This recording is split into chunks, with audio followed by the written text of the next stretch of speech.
Coba mencari ruang tadi, upaya dari Tarik Marshall dan Timnas Indonesia bersiap menghadapi dua laga penting melawan Arab Saudi dan Australia di kualifikasi Piala Dunia 2026.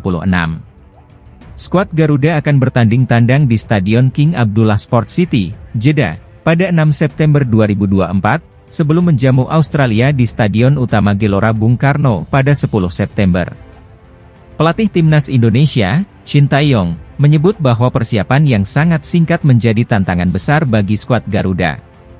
Kondisi ini dianggap kurang menguntungkan, terutama saat harus menghadapi Arab Saudi di laga tandang pertama. Tantangan paling besar persiapannya sangat pendek, mungkin untuk pemain-pemain Arab Saudi tidak ada pemain abroad, jadi mereka bisa saja kapanpun kumpul dan bisa latihan, kata Shin Tae-yong. Shin Tae-yong juga menyoroti keuntungan Arab Saudi yang sudah lebih dulu beradaptasi dengan cuaca dan waktu setempat, sementara skuad Garuda harus menghadapi jet lag dan kondisi fisik yang belum maksimal.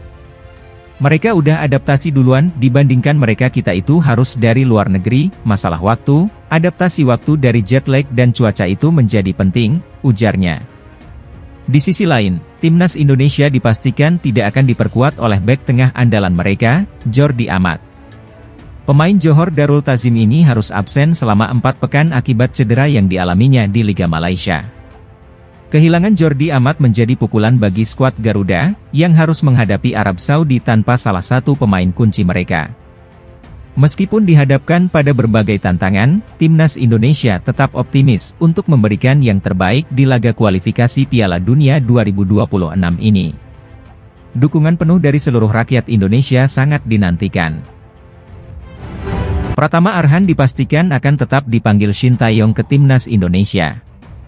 Hal itu disampaikan secara langsung oleh Ketua Badan Tim Nasional, BTN, Sumarji, Kamis 22/8/2024.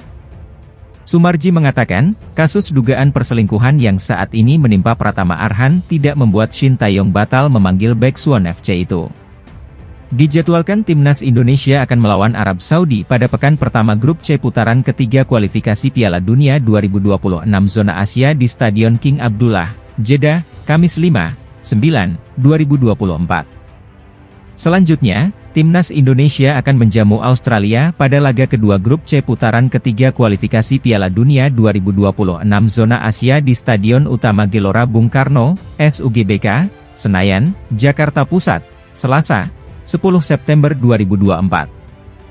Kabar permasalahan keluarganya itu mengundang kekecewaan dari supporter Timnas Indonesia. Sebab, ditakuti Pratama Arhan tidak fokus saat membela Timnas Indonesia nanti. Shin Tae-yong pun sejauh ini belum mengumumkan daftar pemain yang dipanggil untuk melawan Arab Saudi dan Australia. Sumarji yakin, kasus yang sedang menimpa itu tidak membuat mental bertanding Pratama Arhan menurun. Mantan pemain PSSI Semarang itu diyakini akan tetap fokus membela tim Merah Putih. Pihaknya siap membuktikan diri bahwa situasinya saat ini tidak menurunkan permainan terbaiknya untuk Timnas Indonesia. Shin Tae-yong rencananya akan memanggil pemain Timnas Indonesia untuk berkumpul di Jakarta pada 29 Agustus 2024. Setelah menjalani latihan 2 hari, Timnas Indonesia akan terbang ke Arab Saudi pada 1 September 2024. Menjelang 2 pertandingan kualifikasi Piala Dunia 2026, pemain Timnas Indonesia, Pratama Arhan, diterpa kabar miring mengenai rumah tangganya. Para pendukung Timnas Indonesia pun merisaukan masalah psikologis Arhan untuk 2 pertandingan penting pada kualifikasi Piala Dunia 2026 zona Asia. Beberapa di antaranya berpendapat bahwa Arhan tak perlu dilibatkan untuk 2 laga Timnas Indonesia berikutnya. Sebab, kondisi psikologisnya dinilai bisa berpengaruh terhadap permainan di atas lapangan hijau. Sekalipun begitu, pelatih Shin Tae-yong masih bisa mengandalkan susunan pemain terbaiknya bersama Timnas Indonesia pada laga kontra Arab Saudi dan Australia. Posisi Arhan di skuad Garuda sudah mulai tergusur semenjak Maret 2024 lalu setelah Nathan Choeaon dinaturalisasi. Kemudian, bek kiri NEC Nijmegen, Kelvin Verdong, melakukan debut pada Juni 2024 lalu, dan dia diperkirakan bakal jadi starter lagi untuk laga kontra Arab Saudi dan Australia. Jadi, dengan kehadiran Verdonk di dalam skuad, Arhan diperkirakan bakal dicadangkan untuk 2 pertandingan tersebut. ST bisa bermain dengan skema 3 bek tengah lagi, dengan Verdonk menjadi bek sayap kiri, selagi Rizky Ridho, Jordi Amat, dan Jay Itzes bisa menjadi andalan di jantung pertahanan. Martin Paes sudah bisa dimainkan dan akan mengawal gawang. Di sayap kanan, Sandy Walsh bisa diandalkan sejak menit pertama. Tom Hai dan Nathan Choyaon menjadi duet di lini tengah, menopang trio Marcelino Ferdinand, Ragnar Oratmangoen, dan Rafael Struijk di depan. Timnas Indonesia tengah mempersiapkan diri untuk menghadapi putaran ketiga kualifikasi Piala Dunia 2026 zona Asia, dengan 2 laga krusial menghadapi Arab Saudi dan Australia pada bulan September mendatang. Skuad asuhan Shin Tae-yong akan melawat ke Jeddah untuk menghadapi Arab Saudi pada 5 September, sebelum kembali ke tanah air untuk menjamu Australia di Stadion Gelora Bung Karno, Jakarta, pada 10 September 2024. Menjelang kedua partai penting tersebut, Timnas Indonesia mendapat serangkaian kabar baik yang bisa meningkatkan peluang mereka untuk lolos ke putaran final Piala Dunia. Pertama, kiper FC Dallas, Martin Paes, telah mendapatkan restu dari FIFA untuk membela Timnas Indonesia. Meskipun sempat diragukan karena pernah membela Timnas Belanda U21, kini Paes siap memperkuat skuad Garuda, dengan harapan bisa tampil melawan Australia. Kabar baik berikutnya datang dari Jordi Amat. Bek andalan Johor Darul Tazim ini dipastikan bisa bermain melawan Arab Saudi, setelah hukuman kartu merahnya dikonfirmasi hanya berlaku untuk 1 laga. Terakhir, Marcelino Ferdinand baru saja mendapatkan klub baru, Oxford United, setelah kontraknya dengan KMSK Deinze berakhir.